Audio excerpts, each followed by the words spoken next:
A split-second decision, the consequences of escalating violence. Picture this. It's an ordinary night at an ordinary bar. The rhythmic hum of casual conversations fills the air. Bottles clink. Laughter bounces off the walls. It's the kind of setting where no one expects anything to go wrong. But then the camera catches something. A shift, subtle at first, but palpable. A decision is about to be made, a decision that will reverberate far beyond this single night. You stand up.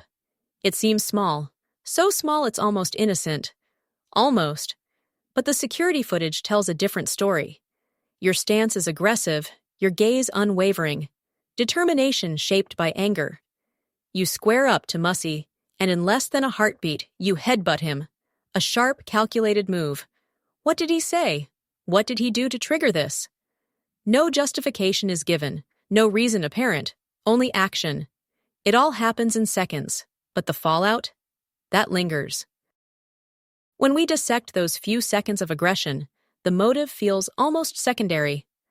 Mussie didn't throw the first punch. He didn't attack you. And yet, here you were, standing, choosing violence as your language amid whatever storm brewed inside. The CCTV footage freezes time, holding a magnifying glass to the intensity of the moment. You are angry. There is no mistaking that. Your jaw tightens, your stance firm, fists clenched with barely contained force. But Mussie doesn't swing back. There is hesitation. He doesn't want this. And in this split-second act, this choice to headbutt Mussie, you send the environment spiraling. Voices rise, chairs scrape against the floor as others scramble to intervene. This is where humanity steps in, or at least tries to. People, you know them, acquaintances or strangers, see what's unfolding and they attempt to stop it. Both men and women jump in, shouting, pleading, physically placing themselves between you and Mussie. You see them pull at arms, try to shift the gravity of the chaos. The women in the group stand out. They're not silent observers. They're active participants in trying to dissolve the tension, physically working to push you and Mussie apart. But sometimes effort clashes with futility. Though their intentions are noble, they can't hold back the tide of anger surging in that moment. The conflict isn't finished. Not yet. And then it happens. The pivotal, undeniable turning point. A glass bottle smashes on the floor.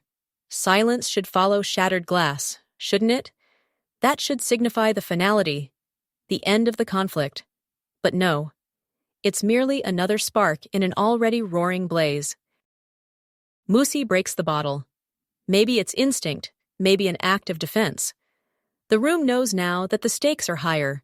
Voices become louder. Tension thickens like smoke, suffocating reason. Still, you press forward, not pausing, not relenting. In that instant, raw emotion eclipses foresight. The bottle fragments on the ground, sharp edges scattered like discarded consequences. It could be the end point, the concluding act of a heated argument. It isn't. The moment for retreat passes unnoticed. No one steps back, least of all you. That headbutt isn't just one move. It's a trigger that sets off a symphony of destruction. What started as a flicker of tension spirals into something darker. What was once words unsaid and feelings unchecked transforms into violence that obliterates reason. Do you even realize what you've done? Or are you watching, detached, as the drama unfolds like a movie you can't stop? Here lies the crux. One impulsive decision written in the heat of emotion, unfolding ripples carelessly, inexorably. And in those ripples are lives forever altered. The bar is no longer a casual setting. It's a stage. And you? You've taken center place. The CCTV camera captures every angle. Your aggression, Mussie's resistance, the bystanders' ineffective attempts at de-escalation. It doesn't lie, nor does it flinch. The camera doesn't hold grudges or emotions, but what it does hold is power. This power doesn't favor one side. It is permanent, impartial evidence. This one recording seals the night into history, an unchangeable record of a heated moment and its consequences. The unsettling reality emerges.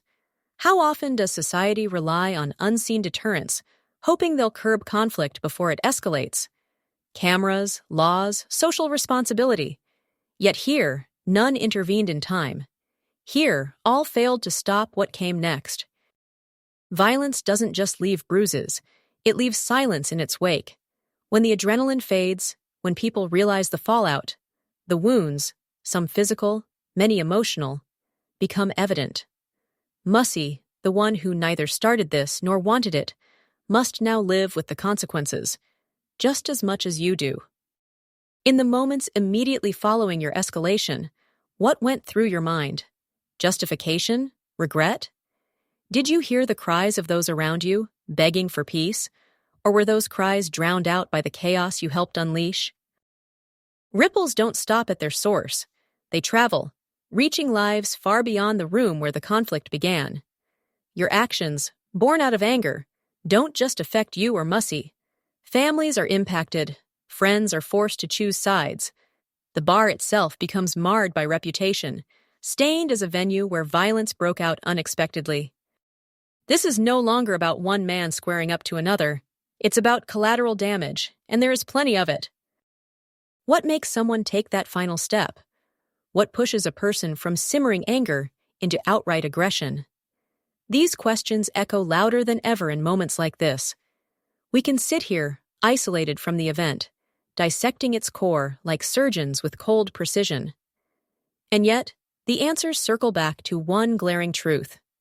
The headspace you were in, the decisions you made in that fleeting moment, overshadow logic, reason, and control completely. Imagine, though, just for a moment, that things had gone differently, that when Mussie smashed the bottle, the hostility ebbed away. Imagine people physically pulling you apart worked. Imagine the night ended in frustrated glares instead of broken glass and regret. What would have been different? But there's no room for hypotheticals anymore. The bottle broke, the damage was done, and the lessons remain, unavoidable, haunting, demanding reckoning. This story isn't just about you and Mussie, it's about all of us. How often do split-second decisions shape our lives, dragging us toward unintended consequences? This cautionary tale is a reminder. Emotion-driven actions have power, destructive, irreversible power. What this incident offers isn't just regret, it's insight. True crime enthusiasts and criminal justice professionals alike can use moments like these to understand human behavior under pressure. The lesson is simple but profound. Restraint is harder than fury, yet holds a far greater reward. As a viewer, as a citizen, ask yourself, if you were there, in that room, with tempers flaring and rationality slipping, would you have done things differently? Could you have acted as a voice of reason? Or, when the pressure is high, are we all vulnerable to becoming a version of you? And there lies the tragedy. Seconds, mere seconds, shaped this catastrophic turning point. Months and years may pass, but these moments remain, an echo of what could have been prevented had cooler heads prevailed. This story burns itself into memory not just because of the violence, but because of what it teaches us about human nature. How anger, unchecked and unreasoned, is the enemy of control. How choices made in a split second can reverberate through lifetimes. As you reflect on this, let your takeaway be more than passive intrigue. Let it serve as a call to pause, to think, to breathe when faced with conflict. After all, the cost of a momentary lapse in judgment can last forever.